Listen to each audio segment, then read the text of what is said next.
Hi, everyone. Thank you very much for coming back for the second half. I am a political economist. I'm not a lawyer or an accountant, but let's go ahead and get in. We're now using the Wells Fargo card as the second half. The first half included doing the Bank of America.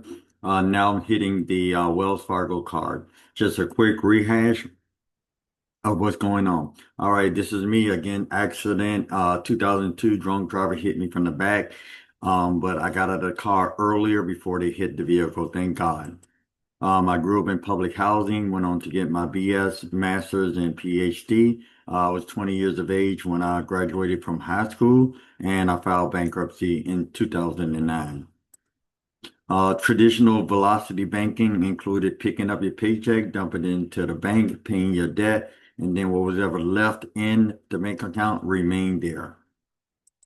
The way that I'm using velocity banking, once I started the strategy, started looking into it in 2023 and just made some changes. I've gotten to the point now where my W-2 income goes in, my investment in consulting goes into a bank. From there, I'm using a line of credit. I started off with a credit card, Wells Fargo. Then I pay all my bills through the personal card. These are some of the bills. So I'm letting the home equity line of credit sit there at $100,000, and I have another one at 50,500, and I'm paying all my expenses and bills separately through a credit card. Then the next month I pay the credit card off and get the cash rewards. I recently just received the Navy Federal Platinum card, so I'm looking to put that into the mix. Okay, this is all of my debt as in the previous video, 166,657. This is the Wells Fargo card reflect. The first was the Bank of America. For this card, 0% for 21 months as opposed to 15. The balance transfer fee on the BOA was 3%. On this card, it was 5%. And then it may jump up to 28 after the 21 months. So again, BOA was a 3% for the introductory period. Wells Fargo was actually 5%. The APR, they say could be 17, 23, 28. I'm using the frugal balance transfer strategy. I was frugal, living in public housing before I understood velocity banking. All right, so the limit on the two cars was 15,500. The transfer fee amount was 584. Now, this is because we're doing the Wells Fargo card, which is the three. I transferred $7,376. It cost me $351 at the 5% transfer fee.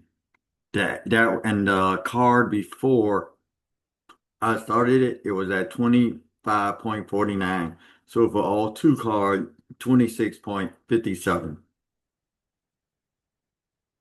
All right, and looking at the calculator for all three cards in general to pay off the amount at what I would need, it would be $11,595.45, and the interest would be $3,828 if I just use the payoff strategy of just paying the bills in the monthly.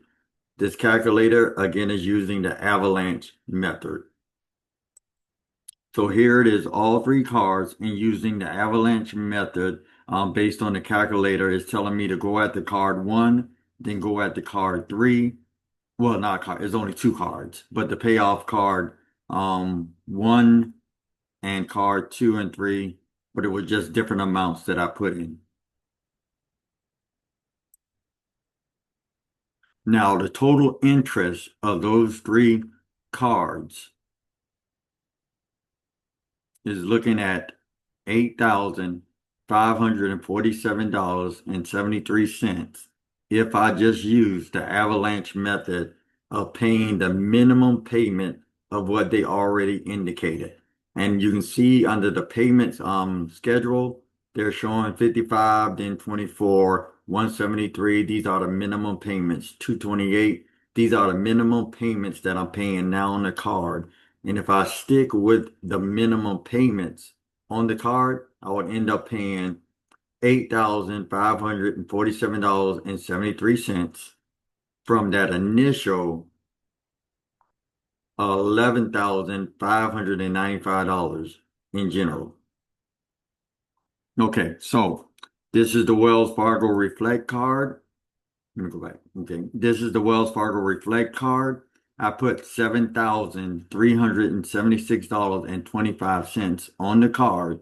This includes just the balance amount, which is 7,376, and that included the fees. Let's see, the fees. Okay, yes.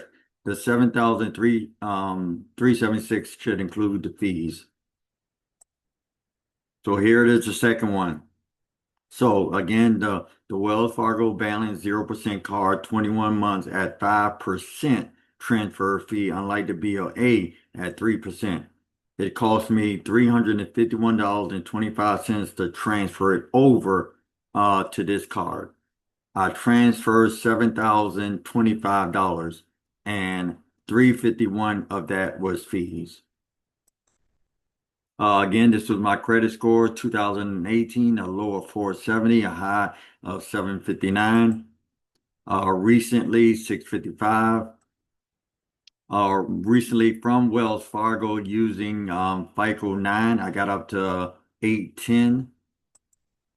And this has been one of the impacts on the FICO score 9 as a result of consolidating some of the debt. I saw 15% drop. 15-point drop. I'm doing very good, very good, very good. However, because of new applications, I dropped down to fair. All right, so just wanted to give you an update on the second balance transfer card that I'm using. As a rehash, I transferred $7,300 onto the card, Wells Fargo. They charged me 5% transfer fee. I did see a 15-point drop in my credit score.